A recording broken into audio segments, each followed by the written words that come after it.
What up, gang? Welcome back to another video. It's your girl Shanika and I'm back with another histology video. You guys know that this week we're going to be starting H&E. It's a lot to discuss in the H&E chapter, nuclear and cytoplasmic staining. When's the last time I said those words together? Normally it's just good old H&E. The mother of stains, like the mother is Frida Carson. H&E is the standard stain before the doctor orders any specials, before the doctor orders any immunos. H&E is the first slide that the doctor receives. So we're going to get into the chapter. I do want to let you guys know we're actually just going to focus on hints to help achieve good H&E staining. We're going to go through those tips in the book. You guys make sure that you just study the whole chapter, to be honest with you. All the nuclear stainings, make sure that you study the results, what you should be looking for. But we'll get into the troubleshooting steps in today's video. We'll actually go ahead and go into, like I said before, how to achieve a good H&E slide. So you guys already know that you need to make sure that you read all of your H&E staining chapter. Make sure you study all of your hematoxylins and what the hematoxylin is used for.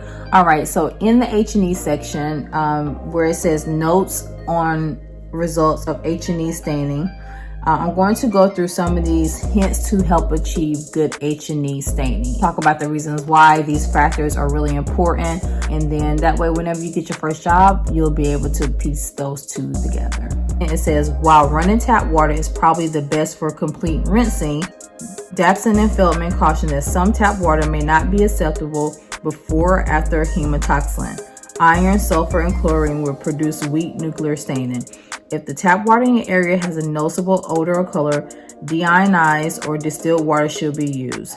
In this case, that is absolutely correct, because whenever you're doing H&E staining, the H&E machine, if it's an automated machine, it will tell like on the bucket if you are using DI water or tap water, and it is a good idea to use DI water. And the reason for that is because, like they said, there's so many things that are in our water, so many chemicals and things, and that can actually alter your staining. Even with special stains, a lot of the special stains, we rinse that with DI water. DI water, we used to have a jug. We used to just buy jugs of DI water in the lab, because our lab, like I said, it was smaller. So we would literally just go to the grocery store and have like a few jugs on hand. But at my job now, we actually have a DI dispenser, to where, we have continuous DI water. So that's definitely, a blessing. Always remember to read your protocol whenever you're doing special stains, because some things may require DI water. For the most part, if it's just like a quick rinse, I use tap water when it comes to the gram stain. But whenever it comes to, just doing more of the H&E by hand, DI water is definitely important. So just make sure you check whenever to use DI water, or whenever it's okay to use the faucet water.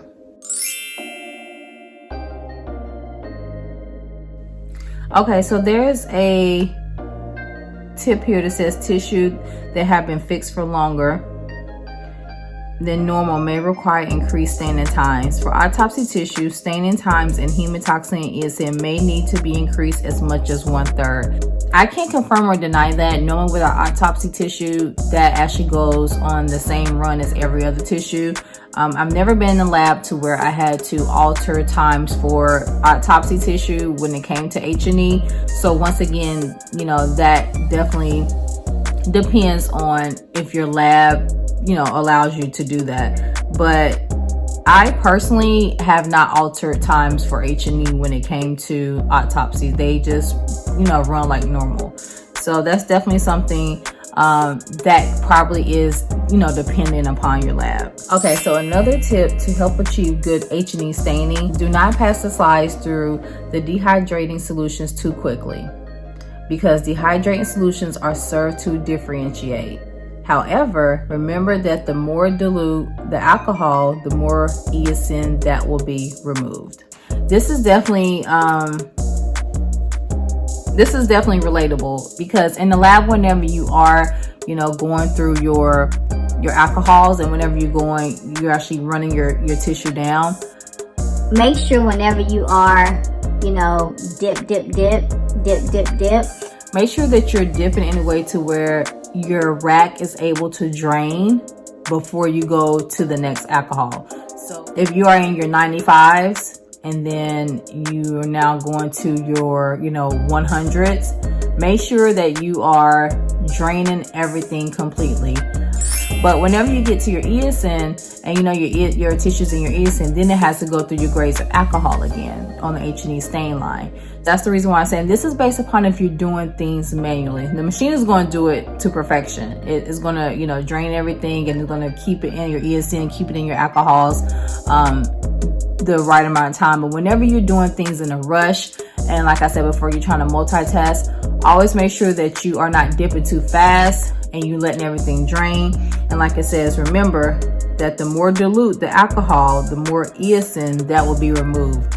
And we want to make sure that we have, that crisp nuclear and cytoplasmic staining. So you don't want things to be too light. So you just want to make sure that you are carefully and strategically, dehydrating your tissue. Also too, this goes along with the last tip on how to achieve good H&E staining.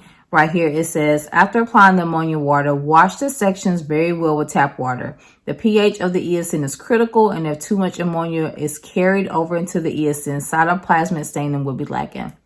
Same thing goes for that as well, because the ammonia water, of course, is the bluing. So if the bluing is carried over into the eosin, the cytoplasmic staining will be lacking. So just make sure that you are washing very well in the tap water. And here, keyword, it says you can use tap water. It doesn't have to be distilled water, but just take your time with washing things. Sometimes what I like to do is, if it's in a container where you're dipping, just count 20 dips, and then let it drain. If you feel like it's not washed good enough, just wash it again, 20 dips. If you are running it under the sink and it's like, you're doing it manual and not on a stainer, and just keep it in the water, rinse it really well. Make sure, everything is very clean. Make sure you get everything clean and before you carry over. The key thing is not to carry over alcohols into the xylene. You don't want to cross-contaminate different things because it makes that solution weaker, and then you don't have a good H&E staining. And here is a perfect picture of an H&E stained correctly. The result should be nuclei blue, erythrocytes and eosinophilic granules bright pink to red, and cytoplasmic and other tissue elements various shades of pink. So we try to say 3 shades of pink, but sometimes pink look like purple. So as long as you got the continuous pattern of 3 shades of pink or various shades of pink, and your nuclei is bluish, purple, whatever color you see, and then everything else is that bright pink to red, then you know that you have stained your tissue successfully. Okay guys, what you'll see in your book also too, you'll see whenever you're studying the different staining procedures, these are normally just the procedures that you're doing if you're doing them manually by hand, on a stain line like you would probably be doing in school. But if you look at your Frida Carson book, it actually has a section that says automatic staining. And this automatic staining, if it's done actually by the automatic stainer, which is really, really good because it has the xylene 6 containers, absolute alcohol 2 containers, 9,5 1 container, tap water, Harris hematoxin with acetic acid, running tap water, alcohol, eosin, alcohol 70%, 95%, and absolute, and 2 containers of xylene. And those are the 2 holding containers before they actually go into, to be cover slip. For the test, you don't have to remember how many xylenes you should have and how many alcohols you should have. You don't have to remember that. But what you do need to remember is that what the xylene does, what the alcohol does, what the lithium carbonate does, what type of hematoxin that you would use for what type of staining, and what are the results that you should be looking for whenever you check underneath the microscope. So I hope you enjoyed these hints in your Frida Carson book on how to achieve good nuclear staining for H&E staining. The next video will definitely go ahead and get into troubleshooting H&E, what to look for whenever you're trying to troubleshoot H&E. And I'm going to leave you guys with 2 questions for the ASCP. Do not forget to join the gang. Do not forget to subscribe. And I will see you guys in the next video. Goodbye.